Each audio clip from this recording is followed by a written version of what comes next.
Coming up on the SBS On The Money podcast, oil prices slumped to a 4-month low. The Australian share market at a near record high. That's despite the US government shutdown. All those details and more next.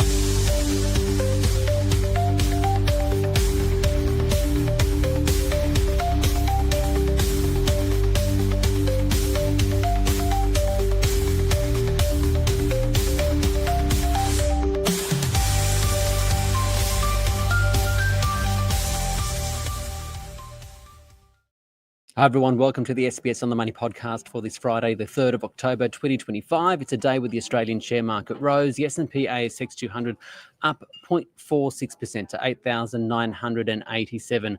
8 of 11 sectors ended higher. The best performing sector, information technology, followed by healthcare and consumer discretionary. The top performing stocks include Eagers Automotive up by 15.2% and Digico Infrastructure up more than 11%. We'll tell you why in a few moments. The worst performing energy producers, the uranium miner Boss Energy down by about 2.9% and Catalyst Metals down by 3.5%. For the day's market action, I spoke with Dianne Colledge, a private client advisor at Morgans. Dianne, the ASX is up today. Why and who's driving the gains? Great to see you again, Ricardo.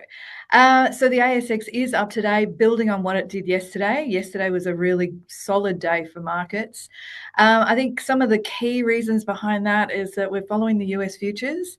So they're again very positive for tonight's market action. We've also seen a couple of good announcements, which we'll touch on later with regard to specific stocks. And the old adage, there's more buyers than sellers. What I find interesting at the moment is that the US government is in shutdown, though. We've got no official data points in the short term to give us an indication of where interest rates are going, yet shares are climbing higher, both in the US and here. The ASX is at a 5-week high. Why, and what's investor sentiment like? Well, I think that investor sentiment is actually very positive.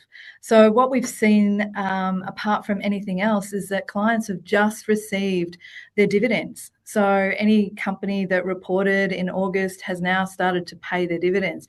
And this week alone, $9.8 billion was paid out to shareholders, with CBA being the biggest payer, and they've paid out $4.3 billion to their shareholders today. So ultimately, I think people have got cash in their pockets. Another reason why I think the market has had a strong couple of days is that if there is the expectation that there will be a stronger period of markets, that a lot of the institutions could be covering their short positions, and that pushes stocks higher as well. What about commodities? One in particular, oil. Prices are tumbling. Brent crude down about 8% in a week at a near 6-month low. This should be good news for motorists. Can you tell me why the commodity is under pressure at the moment? Absolutely. I'm not sure if you've read in the press, but at the moment we've seen OPEC, or reports of OPEC, looking to increase their oil production, particularly out of Saudi Arabia, and they're looking to increase that by 500,000 barrels a day. So that's going to put pressure on the price because of the increase in supply. And we also saw that in the US in particular, their gasoline and oil stockpiles have actually increased week on week. So that's also added additional pressure to the oil price. Okay, what about locally? Any company news you're keeping an eye on? Absolutely. So what we've seen today is 2 major announcements. The first one's from AP Eagers, which is a car retailer, if you like, and they have just come out of trading halt, and they were in trading halt to raise capital, and they were raising capital to pay for an acquisition of 65% of Canada One Auto, which is another retailer of cars over in Canada. And the other piece of news was that Mitsubishi has actually taken 20% of AP Eagers at a discounted price of around $18. So the market really likes it, pushed it up around 12% today, and we've increased our price target from $26.60 to around $33.35 to reflect the increase in revenue from this new acquisition. The other stock that we like at the moment and has had a really good run today is Digico. Not a really good performer in the market to date. However, they have just released that they have increased their revenue, and they've also increased their megawatt capacity by 30% up to 85 megawatts. And they've increased their EBITDA expectations for FY26 by about 20 to 22%. So that's also really good news for those DigiCo shareholders that have been suffering to date. And finally, what are you telling your clients right now, and where do you see the opportunities for investors? And if I can wrap in that, you made an interesting point about all the dividends coming through this week. Are investors typically holding on to these dividends? Are they reinvesting, or what are they doing with that money too? Well,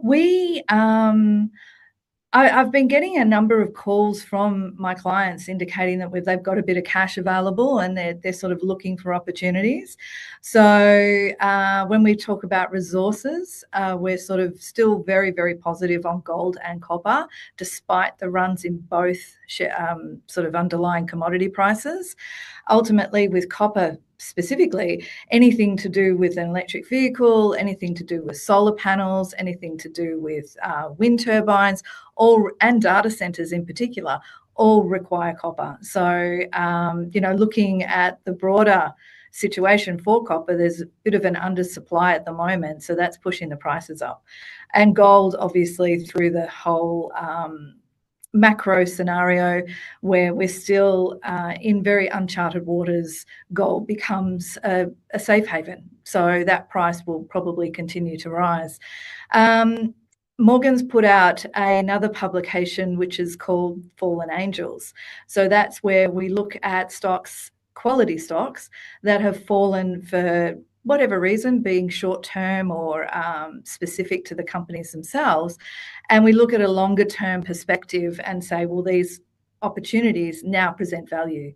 And some of those names include CSL, Sonic in that healthcare sector. In the technology sector, we're looking at WiseTech and Xero that have both fallen over 20%. And ultimately, in other industrials, we're also looking at things such as Pinnacle and Treasury Wine Estates as opportunities where clients can actually be patient and then from there make, reasonably good returns. So, they're sort of the opportunities that we see for the market at the moment. That's Dianne Colledge there from Morgans, and she wraps up the podcast for this Friday and for the week. Don't forget, if you enjoy it, to give it a rating or review on Apple Podcasts and Spotify, and to subscribe. This SBS on the Money podcast is provided for informational purposes only and should not be understood as constituting advice or a recommendation. It is not personal advice and it does not consider your personal circumstances or objectives. You should contact a licensed professional before making any financial decision.